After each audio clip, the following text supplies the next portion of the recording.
lighthearted. I would like to say welcome to my channel since you are most likely new here. In this video, I do what I call a MINECAST. MINECAST is a simple podcast style type content where me and sometimes others discuss anything and everything. The other part of this podcast is we play Minecraft. I found that it is relaxing to have both visual and audio content into one place, where people aren't just sitting at a standstill. This is the first episode, so things are going to be a bit clumsy for now, but I hope you stay long enough to enjoy the content. In this episode, we discuss brief topics on cancel culture, growing up, making mistakes, being young, and figuring things out. Content warning, other than the topics that are discussed, is there is mild swearing, very brief mention of grooming and abuse. I suggest that you please take care of yourself and watch or listen with proceeded caution. Your mental health is important, and I hope you stay safe. Please enjoy the content, and thank you. Oh yeah, Crying Obsidian gives its own light as well.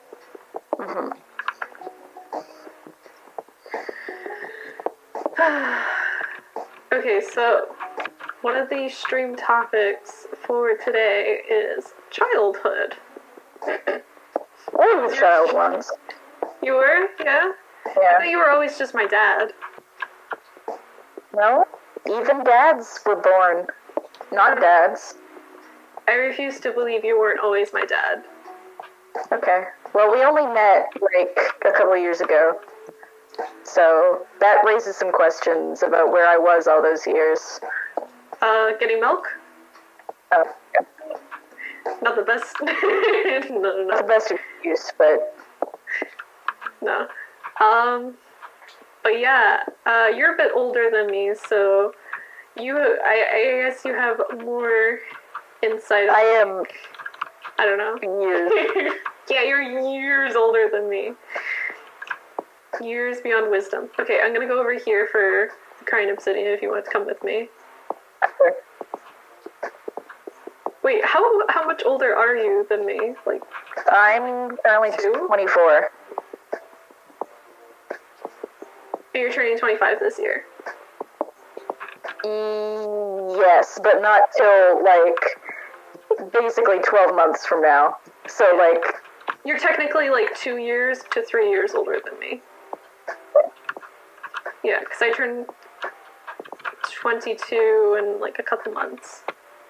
God, the idea that I'm going to be turning 22 so soon, I still get into my head that I'm I've wasted so much of my life, what am I doing? Yeah, no, that's fair. That feeling doesn't get better. And even among successful adults, I think there is a feeling of what do you mean I'm this age? But then the older you get, the more you look back on because I look back on 22 now and I'm no, that's nothing. That's fine. 22 is fine. You're still baby. But I look at my 24 now and I'm oh, gross. I'm going to be 25 in a year. That's way too old. Whereas old. Right? Whereas, if we think about, Bloom or somebody who's, 30, he'd be what are you talking about? Go to bed, you're a baby. So it's, So, I'm trying not to worry about the fact that I'm 24, and you should try not to worry about the fact that you're almost 22. I mean, I totally understand that, but it's just, I don't know. I keep getting, seeing all these content creators and these creators just in general, they're so overly successful at a young age now, and it's really stunted a lot of my ideas and the ideology that you have, right? Which is dumb. Fair. And it's unfair for me to think that because they work incredibly hard and I see it every day. And there's also an element of young people being successful content creators is the exception and not the rule. There are so many more people out there that we tend to notice the ones who are younger because we're oh, holy shit, you're so young and you're making all this stuff and it's really cool, but that's not there's just as many young people who are out there having fun and doing a good job with things, but not being successful about it, Oh yeah, no, absolutely. And they're like, there isn't a lottery. Right, and there's not really the other thing is there isn't really a benefit to being a young content creator, if that makes sense. Like, there isn't, except for just it's being not like, I'm young. Gonna run out of time. No. Yeah, I guess. Like, there's some impressive factor, but you're not gonna run out of time. Tons of people don't, start, making popular videos until they're 30, or, write a novel until they're 40, that kind of thing. And not saying that it's gonna take you that long to get anywhere with it, but, it's really... You're not racing against anybody. No.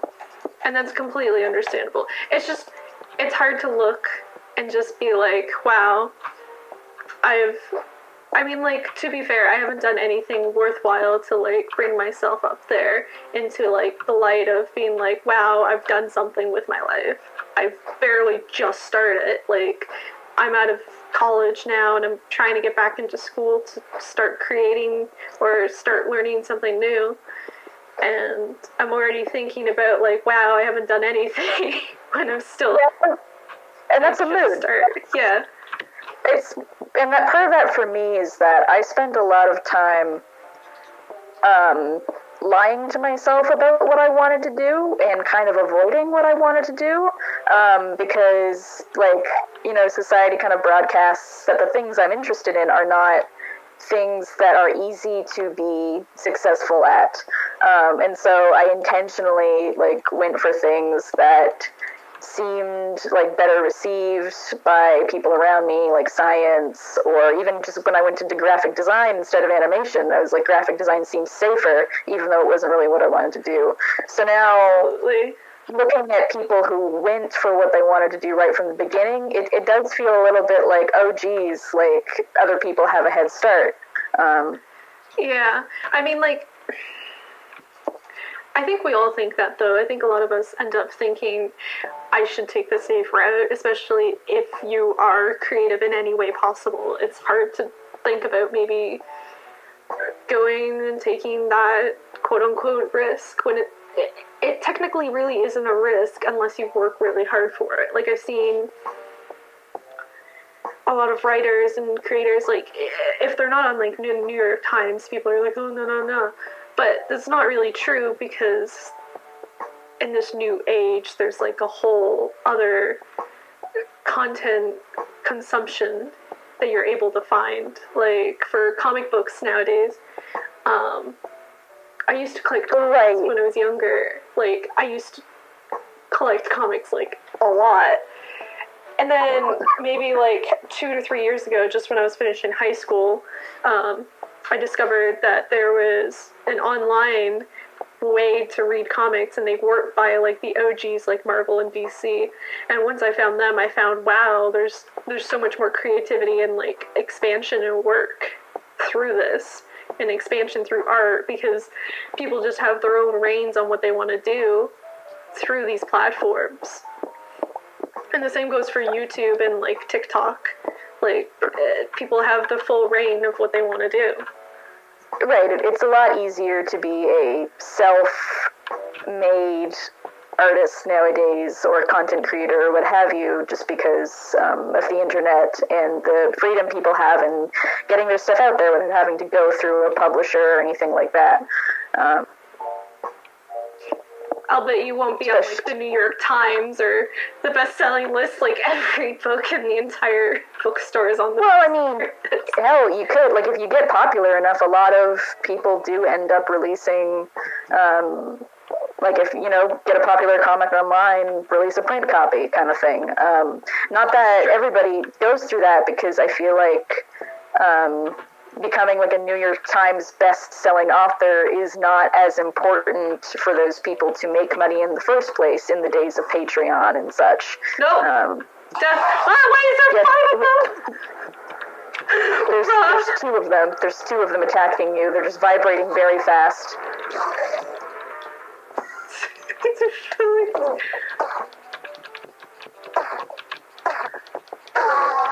Okay, sorry. Okay, how you doing? You should eat something, maybe. I don't know. Actually, do you have food? Because I only brought golden apples with me, and I was kind of an idiot. Why did you? Okay, here. I'm sorry. Oh, no, wait, no, there's raw chicken. Oh, No, that's raw chicken. No, I can't eat raw chicken. There you go. What did you give me? Did you give me raw Steak. chicken again? I'll give you steak. Oh, dang, that's some good saturation. Oh, hey, Tyler. Yeah, hi. Would you like to add on to anything? Because technically you have, you are in the writer creative area as well. No, why? Why do you keep pissing off the Enderman? I did nothing. But this thing is like, well, funny thing about that, I'm gonna die. Please. I'm sorry. I'm trying to hit him without also hitting you is the problem. Because if I hit you, you will die. I'm so dead. Alright, go somewhere nice. Come over here in the nice forest and stop looking at the Enderman. Do you do realize that's where the Endermen spawn, right? Like, it's their main place for spawning. I don't see any here. Okay, Tyler, go on. Go on. oh, yeah, it's like, I think like my interests kind of change and evolve over time too. Like I'm way less in the writer space than I thought I was, because I don't know, I thought writer was like something that's more out of my interests was the most lucrative one, if that makes sense. Because I was like, oh, I can go into like editing or whatever whenever I went to school. And honestly, D&D and running a game has taught me that writing is not my strong suit or even my favorite thing. It's performing. Like any sort of performance has always been kind of where I've gravitated back to.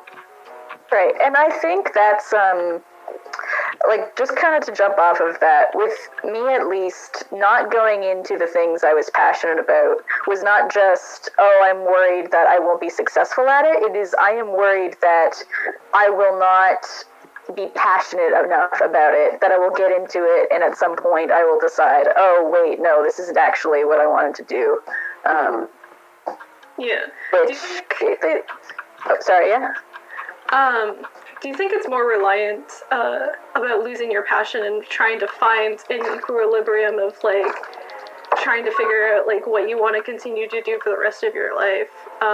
Do you think it relies heavily on like your mental state and like the mental stability that you have? Because I know that I struggle quite a bit with it because I have ADHD to such an extent that it just I'm constantly switching like what I want to do, or I just constantly don't know what I want to do.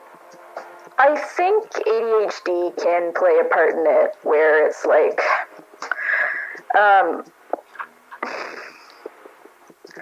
you know, like you get these things, you get hooked on certain things, and there's also an element of like you might tell yourself you're into something, but if you are constantly like hyperfixating away from it and never actually wanting to spend time on that thing you thought you were passionate about, you may not be as passionate about it as you thought you were, or not in the way that you thought you were.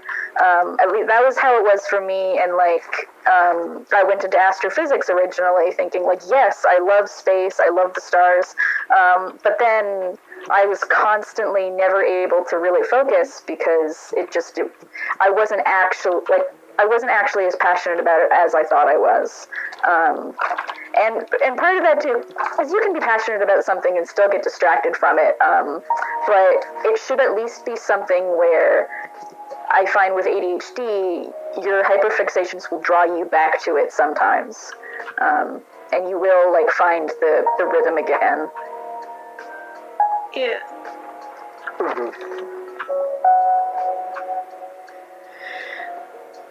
We are absolutely not talking about childhood, but I'm like way more interested in what we're actually talking about. But to pedal back onto like what you were talking about, I also originally had the thought, but that was way back in high school, and I was fortunate enough to like catch myself before I actually made the decision of going to like pay thousands and thousands of dollars to go to school for a subject. I originally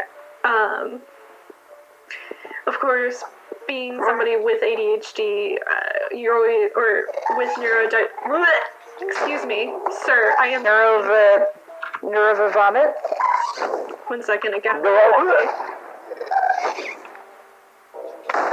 Just see all this fly in, just... There you go. Okay, cool.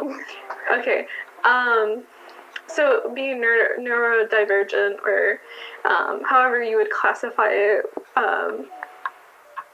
you're always subjected to being called the gifted kid, especially if you were in English, or in language arts.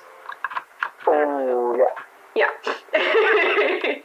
You were always the gifted kid when it comes to language arts. There is no way around it.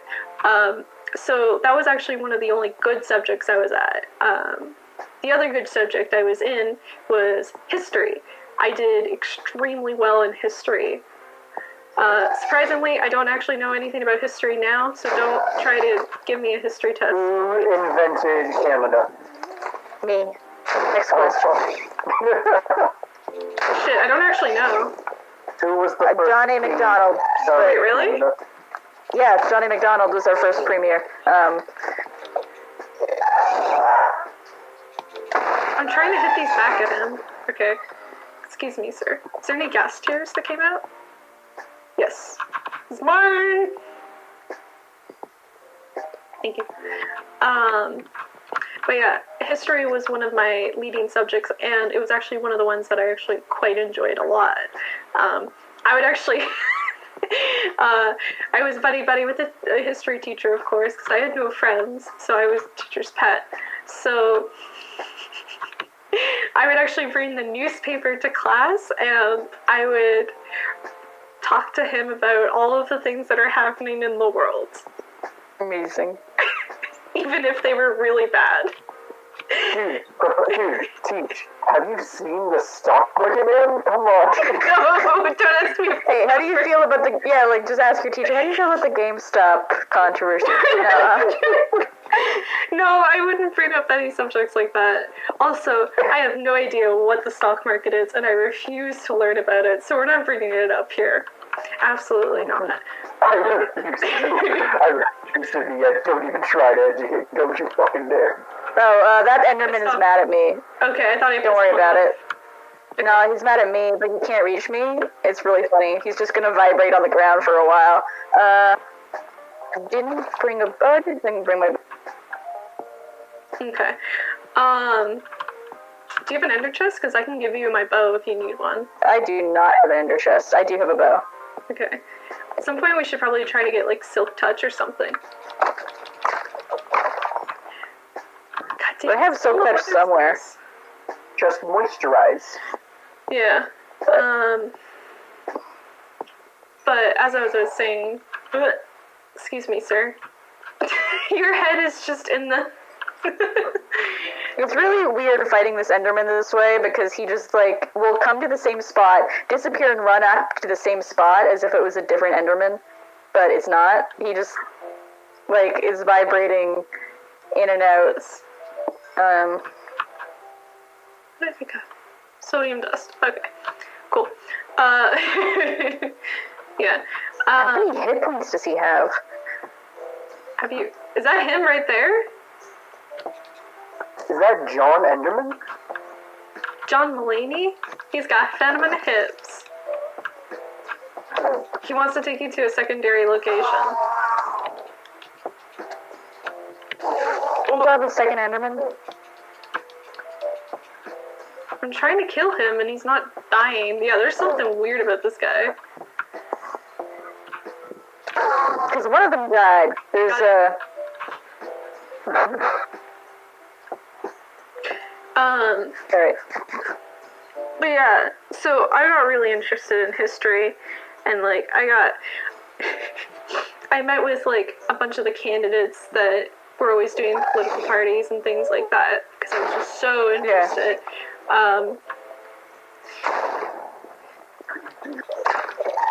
One sec. Oh, is that a gas? Leave me alone.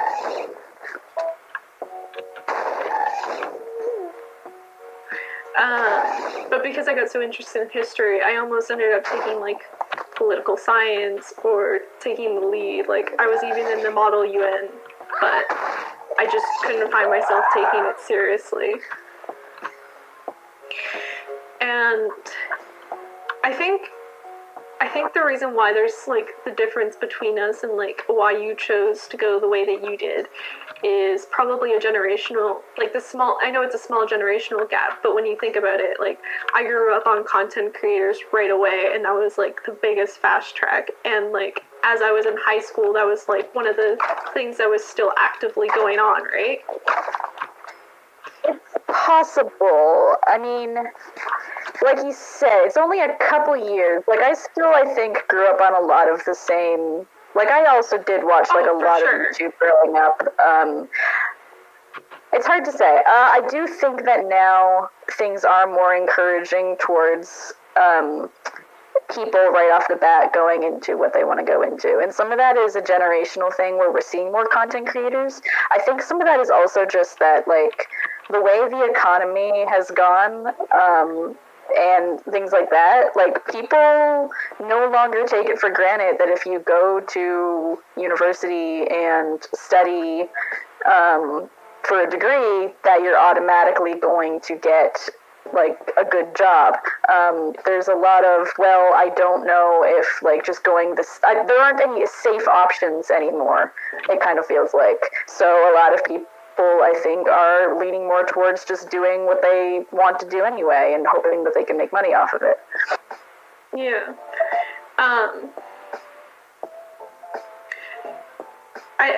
I think what I meant, like, what I really meant to say was, like, it's more so, like, the 3-year difference. I think, like, when I was graduating high school, it was 2018, and that's when I had to make a decision of, like, what I wanted to do and where I wanted to go. 2018 was a really big year for everybody, I think, and, like, all of these social standards and creation, or content creation that was going on, right?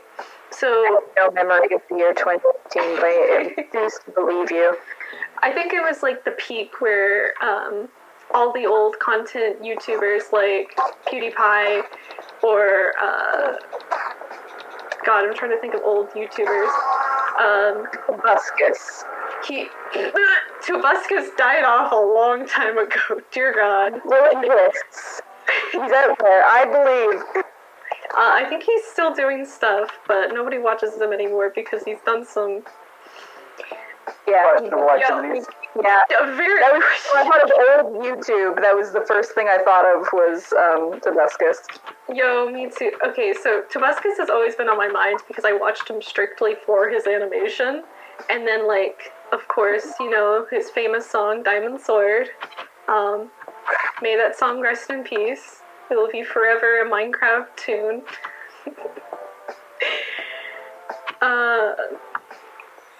But no, like, there was a real peak in content creators coming out that year, but it was just a big time for creators, and there was just such a rise that a lot of people wanted to start trying again because there was all these new open avenues during that time.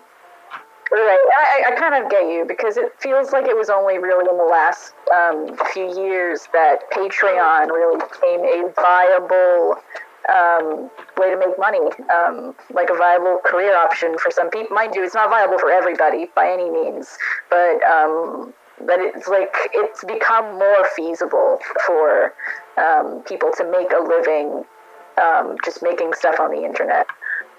Yeah. God, and I mean, sorry, go on.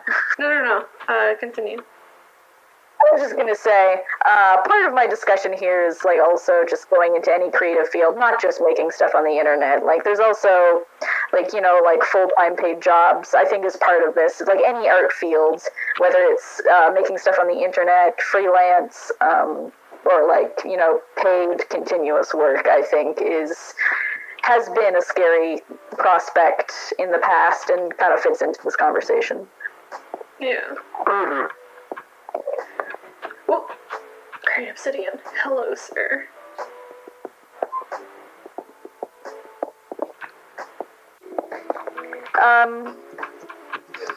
But kind of circling back to like getting started late and passions and things like that. Like personally, I think a lot of it is there's this stress of trying to be successful now. And it's not just an impatience, it is sort of a, well, you gotta make money to survive kind of thing. Making money to survive is very hard. Yeah, Yes. like, not to put a big damper on conversation, but like, we live on a planet where you have to pay for the right to live. Unfortunately, Yeah. that is a reality that a lot of us have to face sooner or later. I didn't face And it soon enough. I'm lucky enough to be drawing unemployment right now. The government is paying my wages, thank you, Canada. But at the same time, I'm kind of, like, I'm working on personal things and also trying to work on other things while looking for a job and stuff. But there's this constant thing of, like, do I work on the things that I'm most passionate about, or do I work on what I think will make me money even now that I've decided to, like, fully hone in on I want to work in a field I'm passionate about. So I feel like that kind of struggle never really stops. Like, even if you reach the point where you are free to make the stuff that you want to make, or, like, you think you can like break into something you really want to do, I think there's always going to be that lingering question of sort of profit and like survival versus passion. Yeah. Of course, personally, I'm very biased towards what you do and what you've been working, like what you've done for your work. Thank you. Pulse is an incredibly talented artist. I think you want to go into character design, right? I'm fine now. Okay. Nice. But no, yeah, Hollis is an amazing artist, and like whenever I see their work, I'm like absolutely blown away. Actually, I'm paying good money for that, yes. Yeah, it's, yep. Tyler's already been Thank commissioned. you, Tyler. Mm-hmm. Yeah. And in my eyes, I definitely see that Hollis is already definitely there if Hollis wanted to go into the industry that they choose to do so. I know Hollis doesn't feel ready, and that's completely fine. But I think there's a point where you have to realize, like, you have to just do it. To quote the famous Shia LaBeouf, 2017. Well, I think my issues there, and I do thank you for your compliments and such, is that, like, I think that I have reached a point where I've been drawing long enough that I do have the technical skill to draw and to, like, do the things that I want to do, but there's an element of I haven't actually had much practice. How do I put this? Setting. Right, in a professional setting, or even just in my own room, making the things that I would make if I were in a professional setting. Like, I'm starting to get more to that point with character design. I am trying to get to, like, I'm trying to work on outputting character designs that, like, are of more of a professional quality. But with a lot of stuff, with comics, with character design, with storyboards, I have the technical ability to start doing those things, but because I haven't done much of those things, I couldn't just leap into a professional setting and fit the bill. Like, I need to start doing that stuff in my own time in order to kind of bridge the gap between sort of ability and actual knowledge of how to do those things, if that makes sense. Beyond even, like, further than that, also, I need stuff to put in a portfolio to show people, which is, you know, necessary in any field for creativity. But it's the qualification paradox. Yeah. You have to have, like, experience to get work and to feel confident doing it, But in order to get experience, you have to do the work. And you Right, and so I'm sort of at this point where I almost want to hire myself for a fake project. That's kind of why I've been trying to put more effort into my own personal stuff lately, but treat it as if it were more professional. And like that worries me because I'm like, oh man, like I should be. There's this divide in my head, like, oh, I shouldn't be working on personal stuff. I got to focus on money and a job. But at this point, I do think that treating my personal stuff as though it were professional and like putting that into a portfolio is like the closest thing I'm going to get to practice for getting the job that I want. Yeah. I think that. No. No, you can go ahead. This is sort of a wild discussion also to be happening over Minecraft. What was I going to say? But now that we've got enough, we could get out of here. Okay. Are we gonna make a little cage for him so we can keep him as a pet? Well, where are you putting your wither skeleton, rather? Where are you putting your wither? Meet me at Dead Island. You're trying to keep a wither as a pet? Yeah. For context, Tyler, this server has mob griefing turned off. So they can't. I've fought the wither a couple times in this server, and he could not destroy any blocks. So we're thinking we could put him in like a glass cage, and he would just have to chill. What an existential nightmare for this creature. Uh-huh. I think I might put him in the wizard tower. Cruelty. I don't have anything going on in the wizard tower. Yeah, I'll just put him there. Well, I'll go to your wizard tower and drop off the skulls then. Wait, do you have She's like snorting a potion right now. snoring and potion? If you dropped a potion of health for me, that's sexy. Okay, I guess I'll send. Woo! Cash money. I'm gonna throw this. Cat money. Wait, what was the last topic we were on? I was talking about how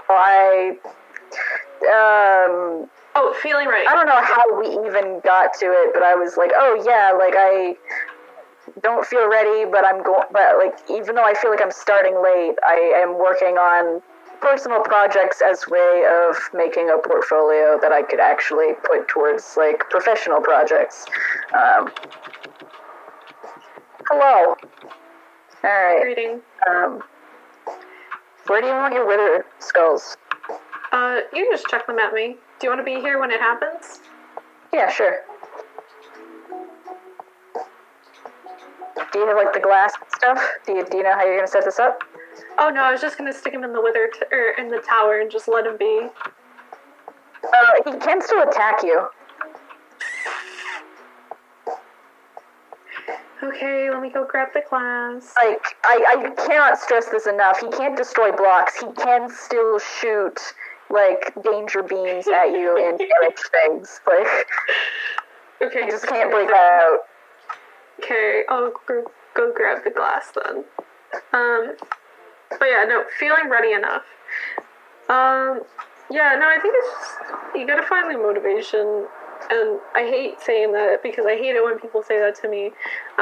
Finding the motivation to pull your work together to be ready, like, you have to have the motivation to do so, but you also have to be...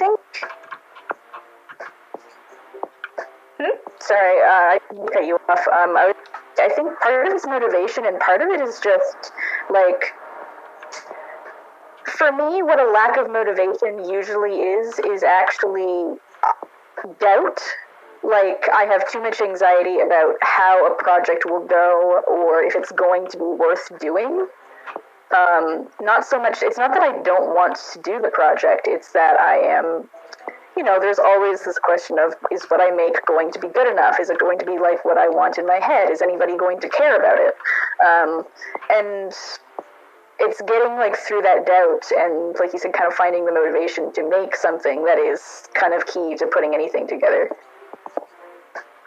Yeah, I think, so, like, just bouncing off your statement, one of the things that's really resonated with me since high school was I read this book once.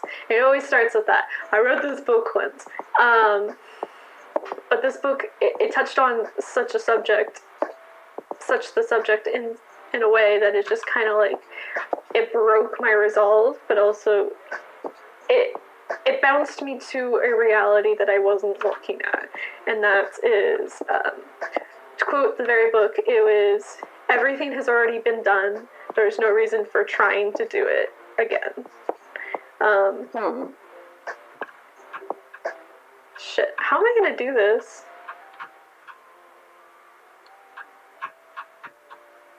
Hollis, do you have a Silk Touch pick I could use? I can go get one.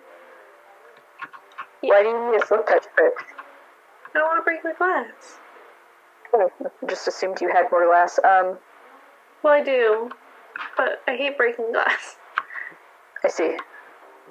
No, it's fine. Just do it, I guess. Okay. Big reveal. You ready, Tyler? Okay, make sure you got all the holes plugged up. We're good here. Nothing gonna. I'm We're so good? scared. Okay, hop out. Fill that hole. Look at him. He's adorable. That health bar is going to be on everyone's screen forever now. Somebody comes and visits me. Yeah. Now, What a terrible thing to do. you have a name tag? No, I don't. Do you have one? I just You need stay here, and I'll go get a name tag. Stay right there. Thank you. It's just... God, this is... You've put the devil in a glass box for the fun of it. What do you want him to be named? Because I have to name him at the anvil. Okay, Buddy. no. Mortimer. Mortimer, got it. I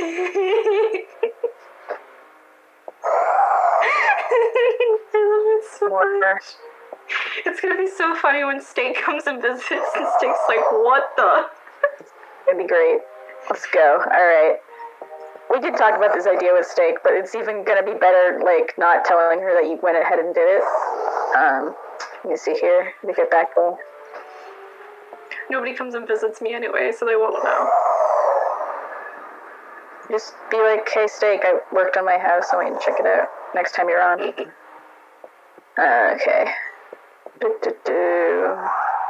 Oh, he's still there, huh? Alright, here you go. Alright, my little man. I would, like, just go to the edge of where he's at, or I don't know. I don't know how you want to do this. No, I'll just do it right here. Your special little guy. Come here. Come here.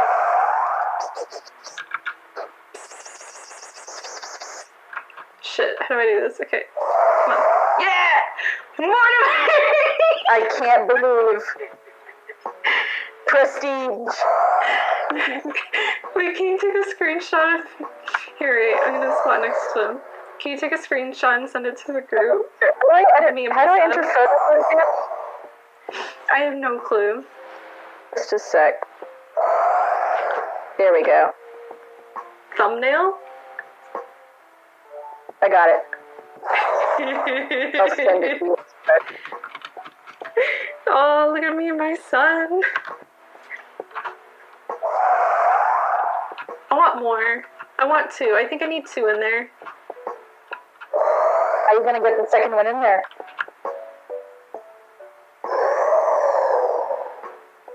I have no clue, but I'm willing. He sounds so pretty too. I love the noise he makes. I just need to figure out where the screenshots folder is on my computer.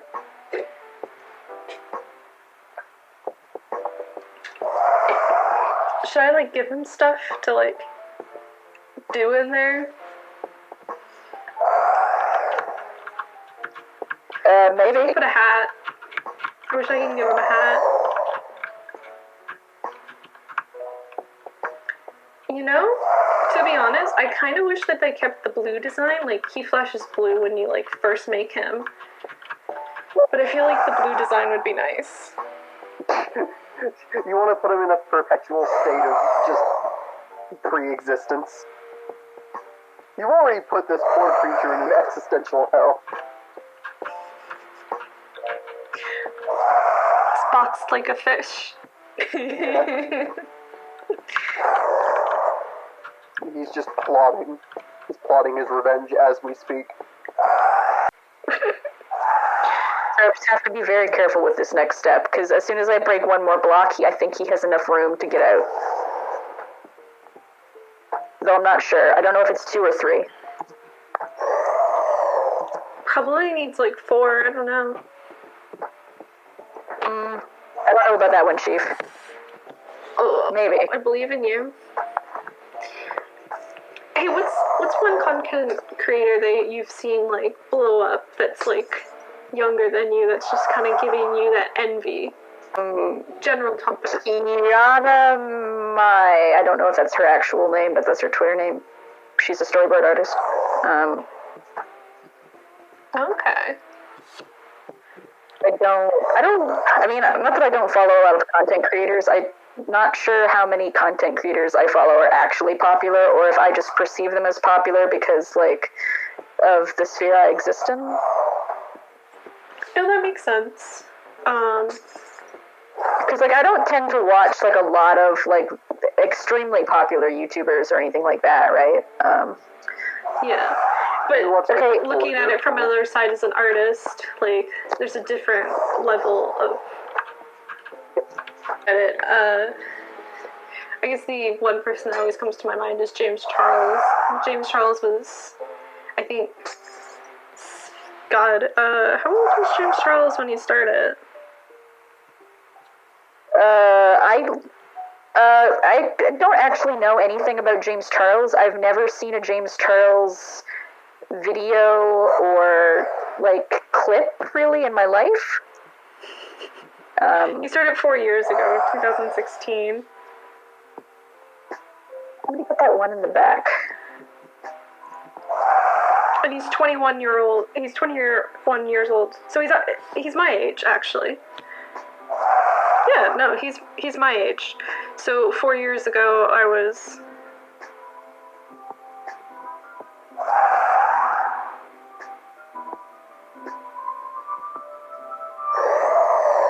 How old was I?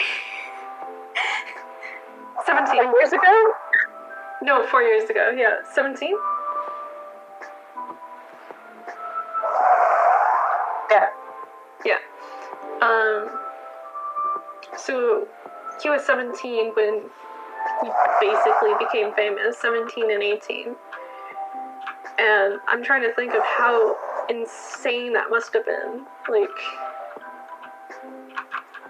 just thinking about it, you're still in school, and then you become famous. Like, everybody knows your name, everybody knows what you're known for, kind of thing. Yeah, sure. Pressure to be younger and have a lot of people looking at you because, like, at 17, you haven't really figured anything out yet, and people are expecting you to deliver on certain things. So, like, I don't feel like it would be, like, a healthy or fun thing, honestly. Yeah. Do you think it's affected them in such a way of, like, how they've grown up now? Like, Yeah, totally. even though it was only 2 years, like, until they were legally an adult, do you think it's affected, like, how they're going to perceive life now and continue as Well, adults? I mean, perceive life, like, I think any fame is going to affect the way you think about things. But even just beyond that, like, from a, like, growing up standpoint, our brains are still developing, like, until we're, like, almost 25, as far as I'm aware. Like, we are not fully formed at the age that we are or the age that we were. So, like, yeah, totally. Like, I think it's going to have a real impact on you, the kind of pressure that comes with being in the spotlight. Oh, I Yeah. Oh, I'm sorry. Do you think it takes away from the familiarity that the audience has with a content creator? Because a lot of the time, people will seek out creators like so for relatability, or they'll seek them out specifically on the ideology of living vicariously through them. I mean, maybe people seek out content creators for relatability in some senses, but, you know, a lot of people, especially people who are famous for being like models or living a glamorous lifestyle, as part of the content they create, is that, you know, they're selling an idea of a dream of like, oh, wouldn't it be cool to be that person, you know? So I think for some creators it would help them in some ways it would hinder them. Yeah. Like, I don't know much about James Charles specifically, but, you know, like, he's selling an idea, right? And I don't think he needs to be as relatable as he does need to be aspirational. No, like, James Charles, absolute, like, he's smart. Like, he knew what he was doing, at least to the extent, and he still knows what he's doing. And I applaud him on, like, the work that he's created and the image that he puts out there, that he's able to get across to so many viewers, especially young ones, to not stop doing what they like. But I'll try to give you some more context and information. I'd like to hear your ideas and comments on it, if that's all right. Sure. Yeah. So one of the biggest things that's been happening right now is Twitch is blown up completely. Not literally, but it's blown up as one of the major platforms again. They blew up the whole thing. Nobody is viewing right now, no. Big dang monkey. Yeah, alright, go on. The famous line, "Don't touch me, you big dang monkey." That's what I was gonna do. But Twitch has become a very big platform as of late, because if you think about it, it's a really good platform for quarantine, because content is live, and a lot of the time they're just at home as well, so there's that bit of relatability. So right, because it's live, you feel like you're actually talking to somebody. You feel like, you know, somebody's there with you in the room, like interacting with you. yeah, and a lot of people prefer that over YouTube. And that's why YouTube has been a lot quieter, especially with some of its major creators transferring over to a live platform. Take, for example, I think Markiplier has transferred possibly over to Twitch. Jacksepticeye for sure, and a couple others that I can't think of their names. They've all been right. I mean, live these content. people are still on YouTube, but the big thing there is that it's more profitable for them to film what they're doing on Twitch first, get those viewers, and then edit things down and put it on YouTube later. Kind of hit both platforms. And you're right, Twitch has really taken off, during COVID because of that. Yeah. I think the only thing that I knew about Twitch maybe like half a year ago was some guy named Ninja was on it, and he was really, really famous. Other than that, I've never really paid attention until now. Yeah, he got the only thing I know about Ninja is he got a bunch of money to move to another platform that immediately died and went back to Twitch. And paid an absurd amount of money. The platform pretty much immediately died. I mean, he made the decision. I guess he was smart about it, because he immediately went back to the platform that he's known for, and also known for being the most famous on. Yeah. But now, Twitch is mostly coming back up again with all of these other creators coming out of the waters, specifically which is Minecraft. Hello, please don't judge me. Minecraft has gone up again in viewership or just in general for being popular. I can't believe you're trench chasing. Oh my god. Unbelievable. I'm gonna fight you. You do it, coward. Give me your kneecaps. You're shorter than me. I mean, the thing about Minecraft is, it's, you know, it's always been there. It's kind of like it's old reliable, you know? It's a mom G. It is probably like the best-selling video game in the world besides Tetris. No, Tetris is like 4th place now. How is it? Yeah, last time I checked, Tetris is like not even close to a couple of games. I'm trying to remember the games, but my brain is blanking. I'm on Google right now. Thank you, Tyler. I was about to do it. Now I don't have Tyler is our Google guy. I am Google King. Yeah, Thank you. Minecraft is number 1. Excellent, yeah. GTA 5 is 2. Tetris is number 3. Gotcha. I was one off. Wii Sports is number 4, which still, which I think is funny. I don't understand. Sports being the most, like, one of the most sold video games in the world is, like, that really says more about the Wii itself than it does Wii Sports. Yeah. But, okay, but legitimately, Minecraft has gone up again, and Twitch's main game that's being streamed on here is Minecraft. And specifically, thanks to this, the main reason for it is for a couple of Minecraft YouTubers. MCYTs, I believe is what they're called. I don't know. They have their own fancy name they got for themselves. But yeah, going back on the topic. But the platform has gone up again because of all of these new creators coming out. And they started a roleplay on Minecraft. Now my question is for y'all is, which one of y'all did that? Because I know for certain you've done that before, at least once, on a game. Whether it was Roblox or Minecraft. I like how you're, like, trying to, like, you're dancing around the thing, but I know exactly what you're talking about because you're talking about it so... Are you talking, is it Tyler? No. Tyler, it's not her. Did you used to roleplay in video games? I mean, I always do because I'm a dramatic bitch, but that's neither here nor there. I've never... I can't play a multiplayer thing without losing my damn mind and trying to start a cult. It always happens. I mean, starting a cult is just a normal thing.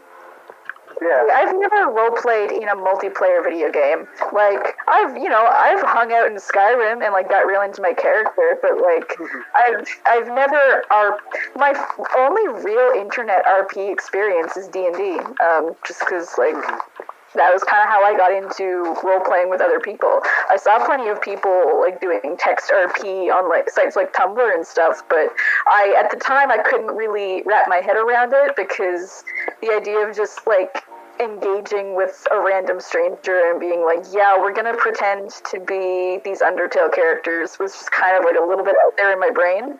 I don't really use it. Paulus, my dude, get on my level. I used to be a Homestuck RPer on my... Excellent. Oh my god. I was a Homestuck kid. That's where I was. I need you guys to know, it wasn't secondhand embarrassment. I didn't look down on the people who did this. It was just, for me, I could not figure out, like... What the point was? Well, it was more like... Even if I had been interested, I didn't know how you get into that. Like, there wasn't, like, an organized... It was not like playing D&D, where it's like, yeah, here's your DM, and, like, everything's very structured, and you join a game. With Internet RP, it seemed like the wild, wild west to me, and I was like, I don't even know how to touch that. Oh, it especially, like, early 2000s, it very much was. You never knew what you were going to get yourself into. Right, like... In a number of ways. Ooh, you got to make sure that you are careful with tags. Yeah, so that's why I never got into RP before Dungeons and Dragons came into my life, which I'm fine with. I think I'd be more open to RPing now, but I'm still kind of very used to the kind of structured environment that tabletop RPGs provide. Mm-hmm. Yeah. I want to try Pathfinder 2e at some point, just because I want to try something that I've been playing 5e for as long as 5e's been out. I have no experience with like other. But I know I played some of the fake systems. If y'all Right. like, I've played a little bit of Fate. I've played more of Powered by the Apocalypse, which I do enjoy. Pathfinder would be like one of the sub-series of Apocalypse, isn't it? Gotcha. Maybe. Maybe. My very little experience with Fate was a bit different than Powered by the Apocalypse, as I'm used to it, but I don't actually know. Pathfinder would be interesting, I think, just because, like, Powered by the Apocalypse is a system that kind of goes in, like, a less crunchy direction than D&D. Things are more focused on just RP and, like, you don't roll as many dice. But with Pathfinder, there's a lot more numbers than D&D. Which I'm not necessarily opposed to. I don't really hate the numbers game. It's just, I think it would be an interesting thing to try. Like, I'd like to do it one day. But yeah, I agree. Like, I've played a lot of D&D 5e at this point, so, you know, sometimes it's fun to kind of, like, branch off into other systems and see what kind of, like, role play opportunities they create, kind of thing. Yeah. So, the thing is, I used to RP in Club Penguin. I think I heard you mention that once. I'm sure I have. I don't know. I feel like there were other options that would have been like. Club Penguin is a choice. I would have expected, like, I don't know, Neopets. Like, I feel like that seems like a right, yeah. Like, yeah, people did Neopets RP, right? But like, Club Penguin is an interesting one. Was it just that you got really into character of your penguin, or were these like structured? No. You're giving me way too much credit. I did get Club Penguin married. I thought that was a joke. I was 12, so leave me alone. Fair. I super did not know any better.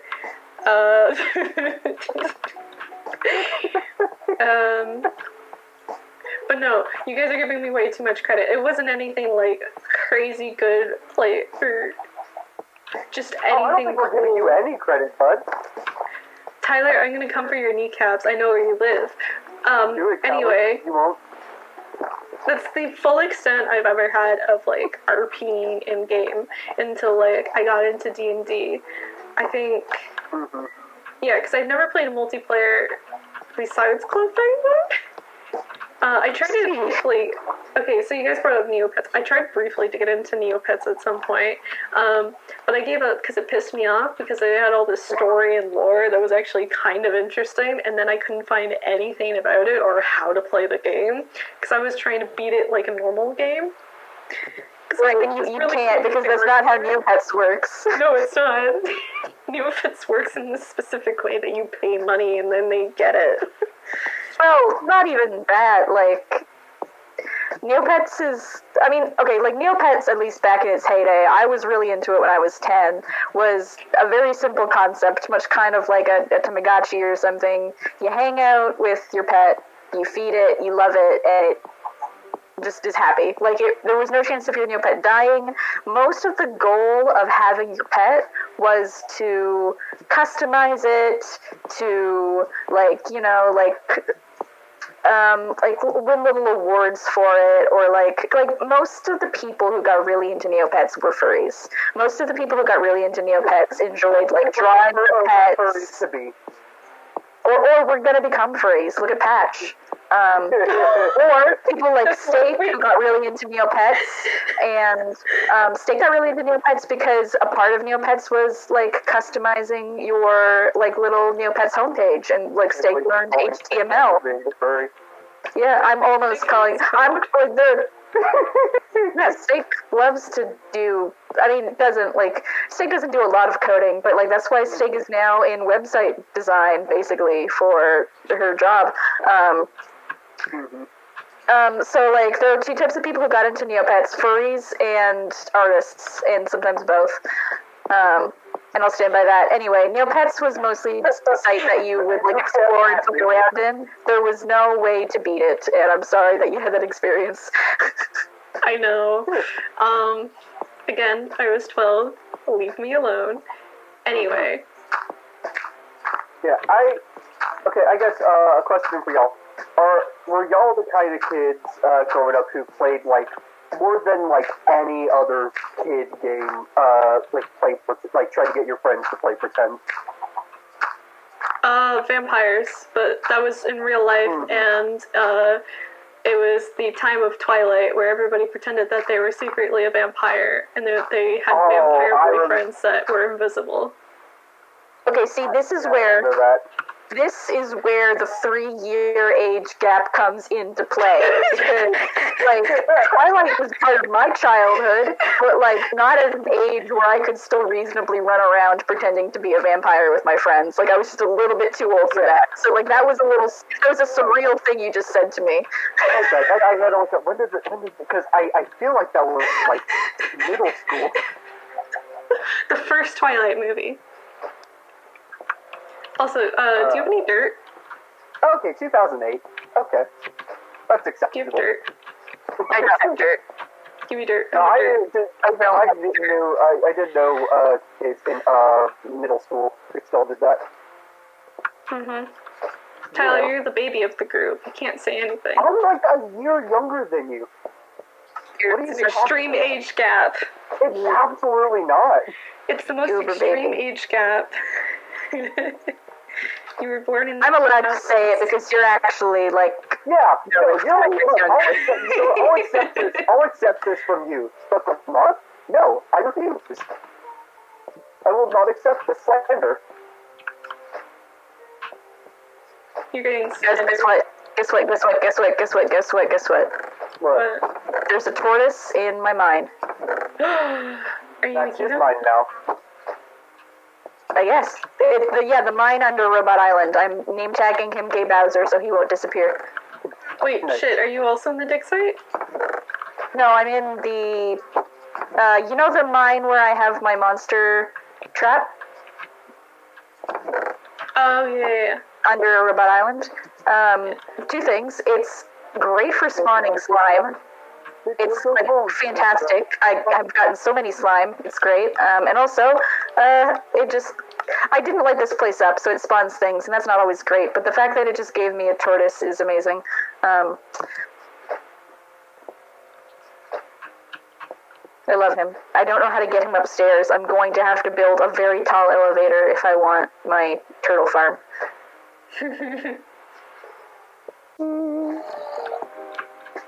If you had the chance to become famous, Hollis, would you take it? That's... Or would you let it slip? Yeah, you only got one chance. No, that kind of depends on why I was famous. Like, that's kind of too vague a question.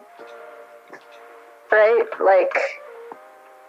Okay, famous for what you care for, so like your art, specifically. I think so. Yeah, like I would... It's weird to me framing things in terms of fame. Because on one hand, I do want people to care. Like, the thing about fame for me is I want people to care about the things that I make. And most of all, I want people to enjoy them. And, like, the quality of being quote-unquote famous, I feel like, is not necessarily... There's a difference between fame and recognition. Right. I'm not necessarily sure if I need to become famous, but like, for me, like, fame is like a means to an end of, like, I want people to enjoy the things I make, and I don't think that you necessarily need that to be famous. You want to make something that becomes famous. Yeah, probably. Like, I would almost, honestly, I would rather that something I make becomes famous rather than me, myself, Hollis. Yeah. Because there's, like, a different, like, the burden is not on me. I mean, it is a little bit. Obviously, like, people would know who I am, but I don't want the focus to ever have to be on me. I don't want to become famous just because, like, oh, like, that Hollis, like, we're gonna, like, pay so much attention to them, because that's way too much pressure. I would much rather it be, like, I make something that people really enjoy, and that's what they're talking about. Yeah, it's kind of like I think there's a difference between being, like, famous and recognized for your work, because, like, being famous kind of comes with, like, an implication that the personality is what people are fixated on rather than Right, yeah. actual work. And, like, there are people who are famous and make good things, but there's a lot of people who are famous and people follow them because of the person, not necessarily because of what they make. Right, and then there's kind of people who strike like an in-between. Like, somebody I think about a lot is Brian David Gilbert. And the reason people love BDG is because he creates some really good content. Like, he's really funny, but he's also kind of... And that hair video concerns me. Right, but he also, like, it seems like he's also under, like, a lot of pressure. Like, I watched an interview from him recently, and it's kind of, like, wild how many people, like, love him, not just his content, but, like, follow him specifically. And, like, I think that in some ways I would enjoy something like that, and I'm sure he's grateful in some ways for the following that he has, because it means he can do the things he wants to do, but I think it would also be a lot, right? I would almost rather create a thing that just becomes really big than have people themselves be talking about the little things that I do and be quote-unquote simping after me. Like, I don't know how... I think I would feel uncomfortable about if people were, like, too into me, myself, as a person, because they don't know me, Like... Yeah. There's, like... There's a tendency, like, when fame is reached by someone, there's kind of the idea that, like, then the public decides an identity, like, for them.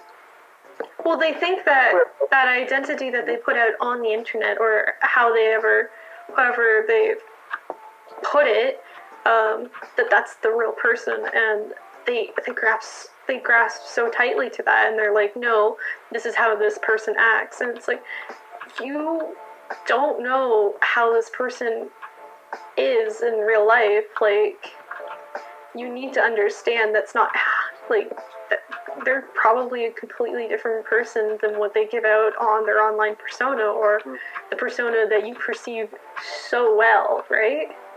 And because it's a performance. Yeah, like, even like it is what is put forward with the purpose of entertaining. it's the whole point, yeah.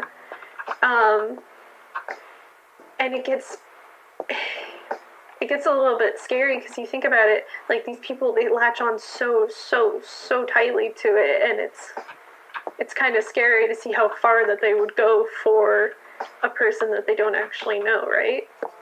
Mm-hmm.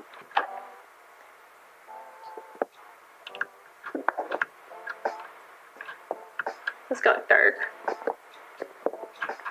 Well, yeah, it is sort of like a... There's...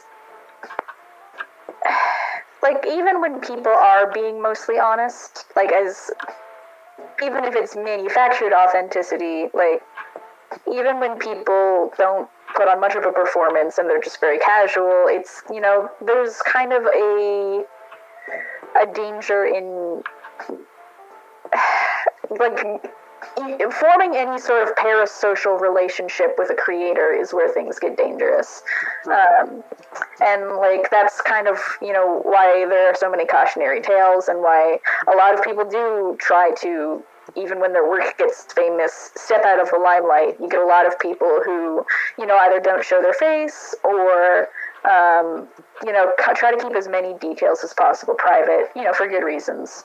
Yeah, because on the other hand, you have people who kind of take advantage of that, like, privacy? You are a creator, and you have people who take advantage of you are a creator, and therefore I know you, like, dynamic, prey on their fan bases. Yeah, and it's kind of terrifying to think about, like, even now, like, there's Spotify, and you think nothing of it until a creator has it, and now there's, like, all these Spotify accounts on Twitter that, like, show what they're exactly listening to, and then it's, like, the fans, the audience that are of the creator will start reading into it, and it gets a little bit too much. Like, just thinking about, like, somebody over-analyzing your own, like, what you're listening to on a playlist, it sounds very scary. There's, like, and I think to kind of go into, like, a weird philosophical twist of it is, like, there's something about human nature that rejects kind of, like, that, like, looks for patterns just instinctively. No, yeah, of course. And kind of rejects the idea that things are complex and chaotic and beyond our understanding. And whenever you try to apply that to a person, when people are inherently weird, chaotic, mushy creatures, it gets weird. Like, it's... I don't know what... I honestly... I had a thought and I don't know how to finish it. No, like... Yeah. And I think right, it's, I don't think there's technique, and, like, some people do take it too far, but for the most part, like, 99% of fans, the reason they pay so much attention to these things and the reason they interact is because, everybody wants to feel like they are a part of the conversation. People want to interact with their favorite creators. They want to speculate. They want to engage with their content. And when the content that you make is not just, like, a story or a video, but, like, a lot of it is you, like, being on Twitter or being on a social media platform, then engaging with that content means sometimes, like, crossing over the boundary to engaging with that person's everyday real life. And I think that's kind of where things start to, like, the wires start to get crossed a little bit. And I don't think it's the fault of the fans. A lot of them are just kind of like, they're just, like, telling a ha-ha funny joke, or they're just, like, want to, like, interact. It's just kind of something that people have to watch out for, like, not to take it to creepy territory. Yeah. And it's kind of weird when you think about it, because it ties into all of these younger creators coming out, and, like, they don't, like, a lot of the time that they get famous, it's mostly on accident, or it's the luck of the draw, and they don't think about, like, they don't think in advance that they're going to get extremely famous, and then once they do, everybody's going to be watching them.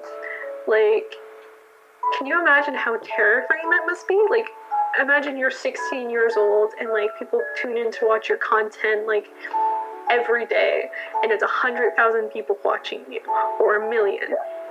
And now they're going to start overanalyzing every single little thing you do, and now you can't enjoy, like, well, they could, but you can't post something without having to think of, like, 60 different reasons why you can't post it at that moment. Mm-hmm. Especially for a teenager. Yeah, teenagers are dumb and say dumb shit. I was a teenager and I said dumb shit. Like, you're still growing. You don't know shit at the time. Like, I was a bad person when I was a teenager. Like, honestly. If all teenagers, there's no such thing as a good teenager. I refuse to, No, absolutely not. Yeah. I was a cool teenager. Bullshit. Let's get out of here. Get out of here, you suck. You know why I was a cool teenager? Because I didn't interact with anyone. I just hung out in my sweatpants all day.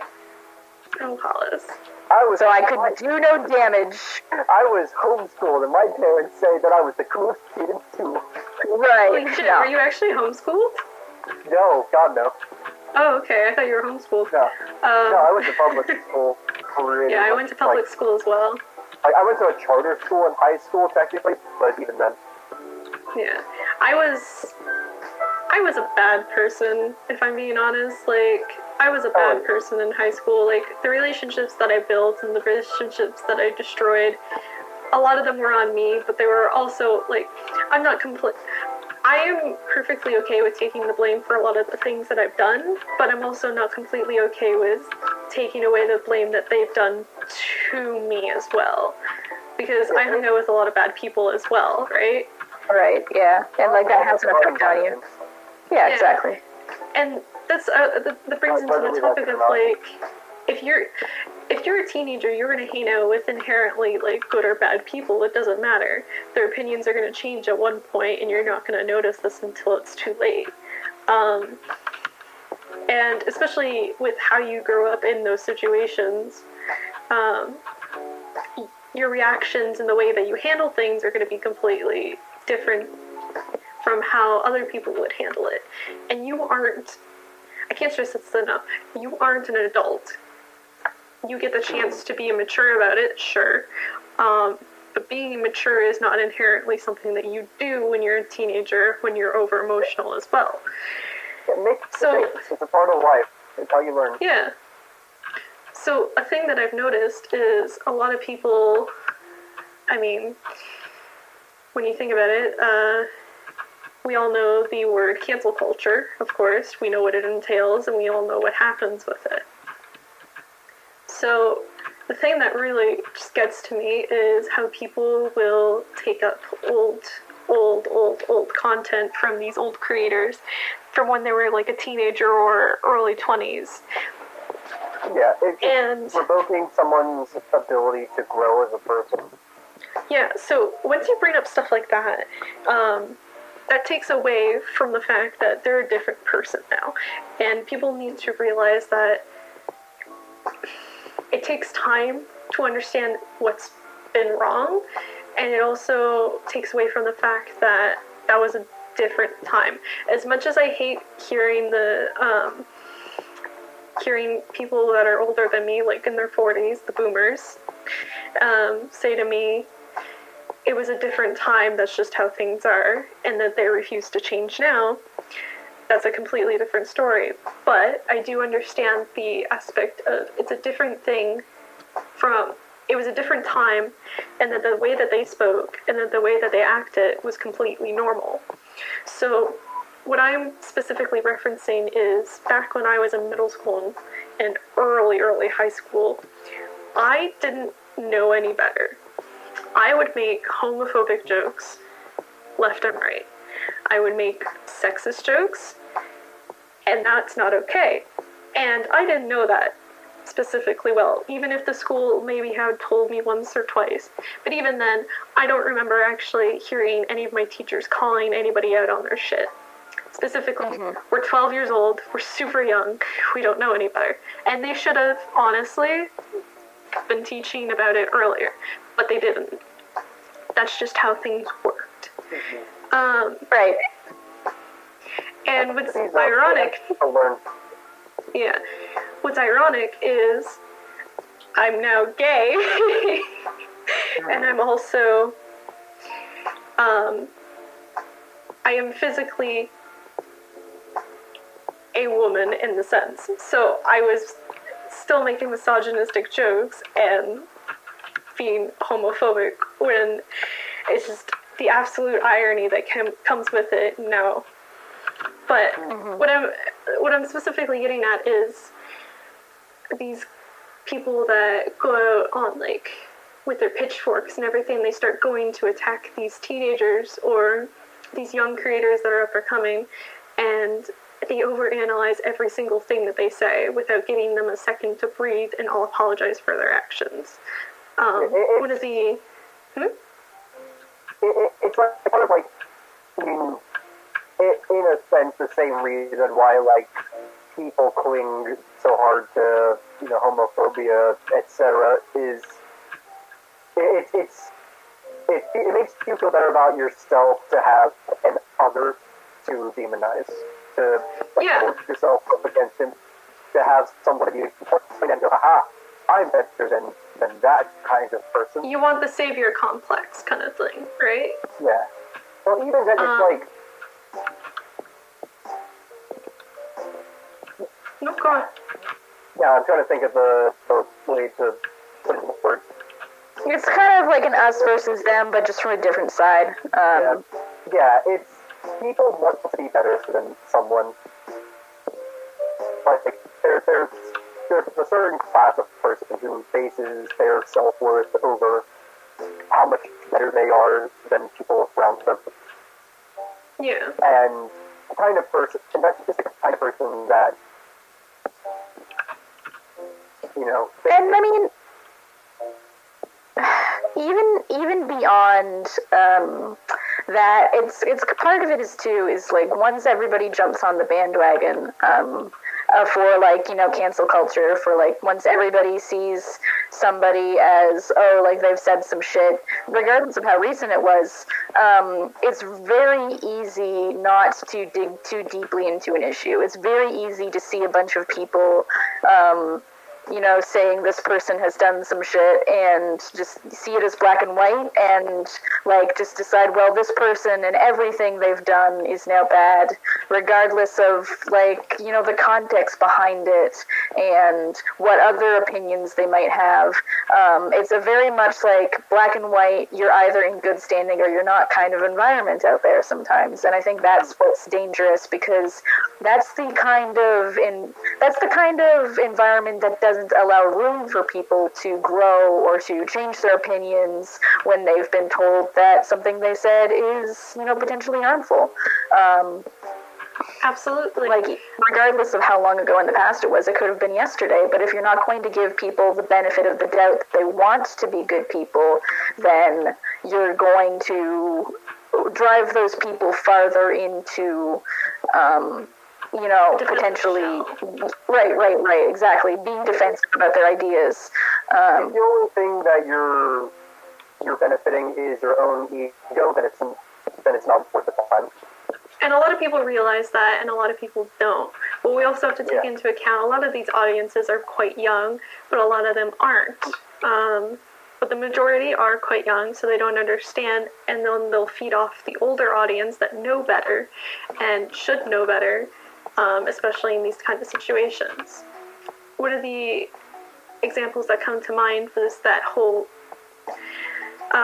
debacle about like James Charles. Again, I'm bringing him up because he's an important part of this generation in identifying a creator like that, because he grew up being famous and now he's 21. He's technically considered an adult. So if we look at maybe the controversy that happened, I think last year or a year or two ago, there was accusations coming from these older, like I think 30 to 40-year-old other content creators, that these accusations were very, very intense, ranging from assault, or, well, no, not assault, grooming, very sensitive topics. And they put a lot of this blame onto this 18-year-old. And I don't think that was necessarily fair for them to do that. One, don't bring drama out into your platform. Absolutely, don't bring out like inward drama between friends or anything like that. I think that also cool. comes like to an extent of people like to monetize the whole culture that's already out there. Yeah, right. Drama sells. It's profitable. No, it definitely is. One of the main things that were to come out of that situation is there was a whole thing going on about, a lot of people ended up believing what was happening, and James Charles had yet to make a statement. And, of course, panicked. He made one the day later, I would have as well if that kind of situation happened, and it was a rush statement. It didn't proceed well, and I understand why it didn't, specifically because the situation was high intense and it got really, really out of hand. And then he took maybe, I think, a week or two off, and then he came out with his second statement. And that second statement is what really turned the tide for defining cancel culture, I think. Or at least having other people realize you can't jump down somebody's throat immediately. You need to know both sides, and you need to take it with a grain of salt. You need to understand how old is this person, who is this person, and how much context are you really getting. So he provided a lot of evidence clearing his name and a lot of really good points to talk about. And I think that was the extent to where that drama had ended, but the damage had already been done. And I don't think that was fair. So if you think about it, like, he's 18, and he had these two adults come at him, and it led to a extreme outcome. Sorry, I just failed.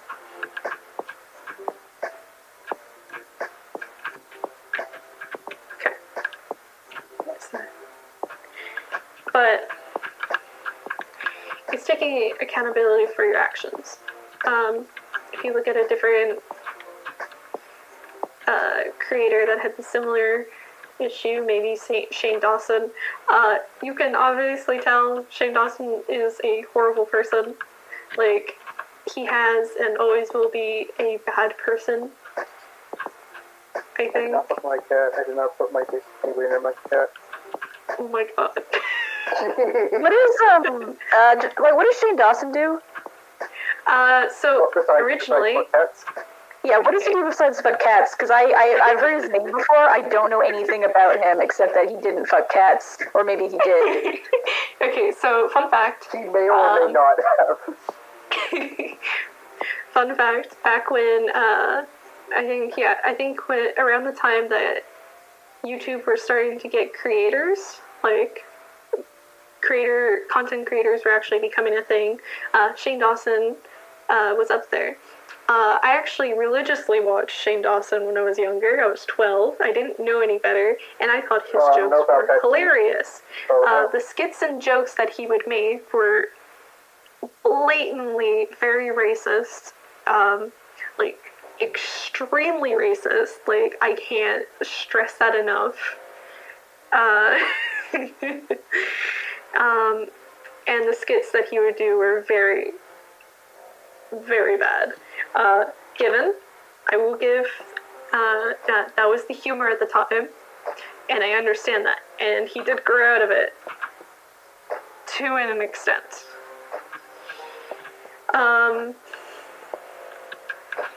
He's done a lot of questionable things outside of racism, and I understand that he may have grown out of it, because during that time,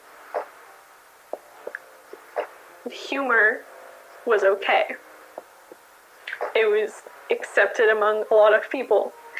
But the other things are things that people didn't notice at the time that everybody started to notice later on, which was a lot of grooming of children. I don't want to get too into it, but you can do your own research, or you can watch the many videos. But a lot of them have to do with children and what he has done to them. Even if they're his cousin or his friends. Oh. Yeah. That's as much as I'll get into it. Can we go back to making butt jokes?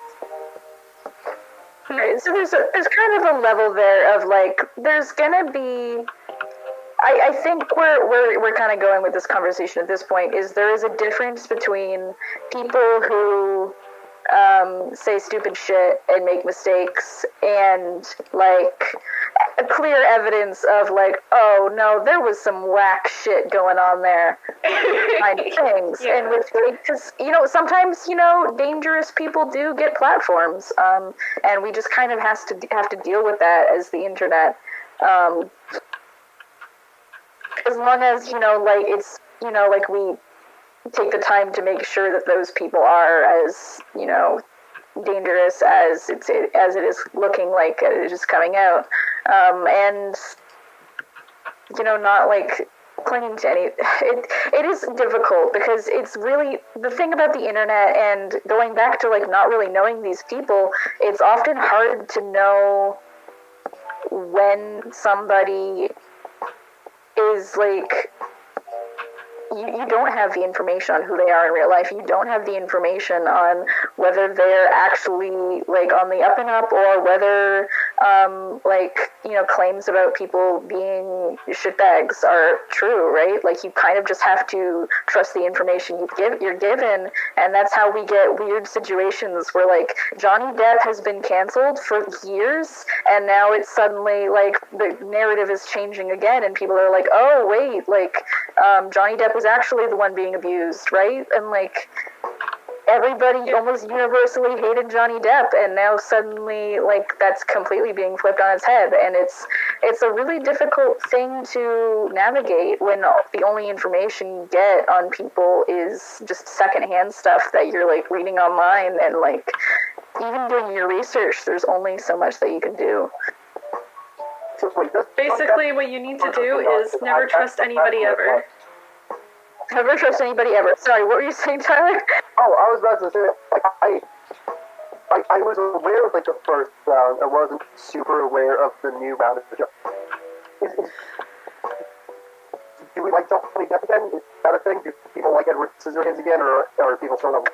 You're super crunchy, but as to whether we like Johnny Depp again, I think it's like just from the conversation we're even having right now, I don't want to make like a hard claim like, yeah, we like Johnny Depp again. He didn't do anything wrong, because it's such a messy situation. This is a domestic abuse dispute, right? So like it's kind of really hard to make an actual call about like who these are as people that we don't know them. I would say that things have come out about Johnny Depp that put him in a much better light than he originally was in.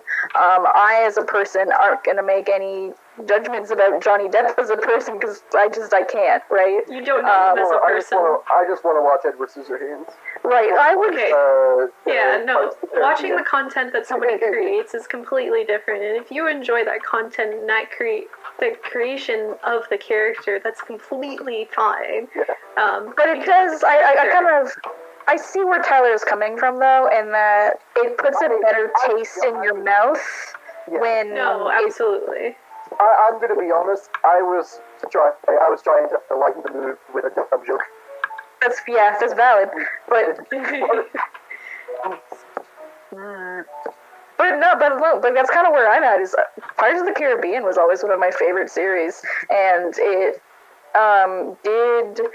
didn't ruin the series for me. The writers ruined the series for me, but it did kind of feel weird when all that stuff was happening around Johnny Depp, and I was like, man, like he used to play one of my favorite characters, right? So it is a thing, like. And I think that's why we get so attached to celebrities, and, why we get so much up in arms about whether or not they are good people is because we associate them with the things that we love. Yeah.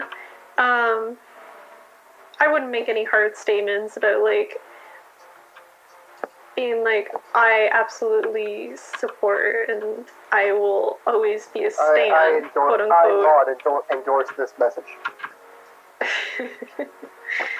No. I don't know. It's a hard area to understand and be able to outwardly give statements, because no matter what, you're going to get backlash on both ends. Well, and I don't, even as somebody who I will probably never have to give a statement about. I will probably never have to publicly say whether or not I support a celebrity.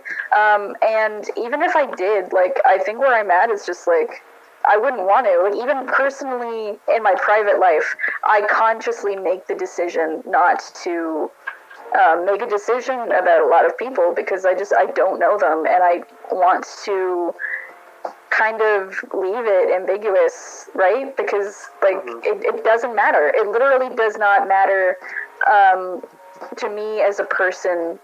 Well, I mean, it matters to me whether they're good, but, like, I don't know them in real life is where I'm at. So unless somebody is, like, unambiguously kind of a shitbag and I should not support them, I just kind of tend to trend towards giving people the benefit of the doubt.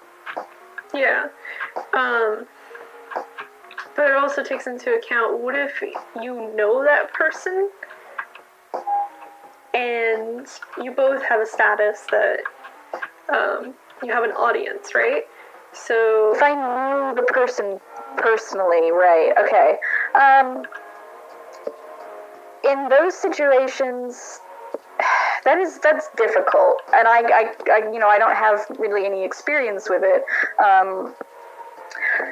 In those situations, if it's just a controversy, that's one thing. If allegations, like, if the writing's on the wall and, like, the allegations being made actively look like, hey, this person has done some bad shit, I think it's at that point that you do have to just, like, distance yourself and you have to publicly denounce it. If it's all just kind of hearsay, if it's rumors, then I think if you want to stick up for, your friends, then I think you're perfectly fine to do that. I mean, there's different ways that you can go about it. Like, you don't have to commit, but it's kind of, it reminds me of when Nick Robinson left Polygon, and they basically they were like, we've seen the messages and we're done. Like, we're not going to, none of us are making podcasts with him, like, on or off Polygon. None of us are, like, like, he's not in our circle anymore because, like, it came out that he did some whack shit. Wait, is that Bean Dad? No, that's not Bean Dad. Bean Dad's the guy who wrote the, that's John Roberts, I think. The guy who wrote the, So yeah, the incident I'm talking about was like a few years ago. Bean Dad, they just dropped that guy like a hot potato. It was amazing. Anyway. Like, God, like, they literally, like, to the point where fucking Griffin was doing some of the, like, the theme song to the tune of the fucking Rugrats theme. Yeah. Oh shit, we can't have this song in our other podcast episodes. Yeah, just immediately changes the theme song. It was great. Yeah, get rest in piss, Bean Dad.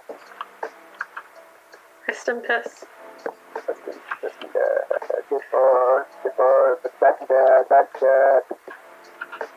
I know I've doubled back to this quite a few times, but I think what I really just want to get across is these young content creators that these audiences look up to, they need to take a step back and realize that they are also young themselves, and they're going to make mistakes, and they're not going to know any better in certain situations, or it's going to be something that being a teenager does. And yeah. Honestly, I think, like, especially with stuff, like, it doesn't, I don't think it super works to, like, outside of, like, educating, kids, like, as they grow up about, morality and empathy and emotion and things like that. But to an extent, you have to make mistakes in order to become a better person. Basically, don't be a dick. They're kids. Get over it. Get over yourself. People have room to grow. Let kids make mistakes. Yeah. Like, there's no right answer in that sort of situation, though, really. Like, there's never going to be a right answer if you keep looking for it. You gotta take it. There's no universal You gotta form your own opinion, I guess, anything. but... Huh? Yeah, everything. Nothing's universal. There's no such thing as a universal experience. The world's a chaotic place, and no one actually knows what they're doing. Yeah. And 80% You all of the just gotta time, kind of figure out where nobody's we're gonna going. care. Yeah. We all gotta figure our shit out on the way. That's the only choice we have. And something that it's a tough pill to swallow, but that's the way the world is. That's the way the world works. It's unfortunate, but it's true. The sooner that you accept the inherent chaos that is life, the better Okay, off so- you'll be, I think. About 150, 160 blocks out from your tower is where Mortimer, the health bar, goes away. Nice. Cool. I'm very, very happy that you counted it out. Okay, I'm gonna give Like, Mortimer you a had, kiss like, a goodnight. method, but I like to think that it's I went 1, 2, 3, yeah. yeah, 1, 2. Here, do you want to come and say goodnight to Mortimer with me? I just have the coordinates. Yeah, I'm there. I wonder if he's still making noise. Yep. Hello. I'm looking at the. Hello, Yep, Mortimer. with your anger. Oh, look at my beautiful boy. He's so upset. Beautiful. He's so big. Oh, beautiful boy. He's not even looking at you. Beautiful boy. He's looking at the other window, like, he's like, man, I wish I could go over there to your cool mansion. No, I have to be in the stink box. We need to, I wish we had built him, like, a scream hole. The scream hole. A scream hole? We could just do that now. There. I mean, that's not quite what I meant, but that works. Like this? No. No, Oh, I forgot about that. I forgot. Yeah, to that's why I said we, yeah. no, let him do it. No, it's okay. Let him get. He Let him can't take hurt his me. first. It's like going to a craft room.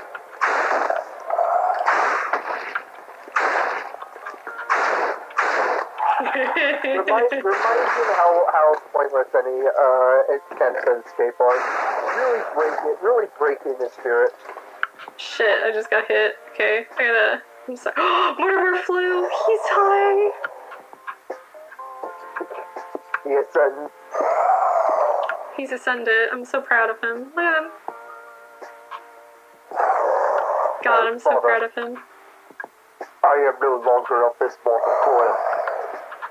I have ascended. Okay. I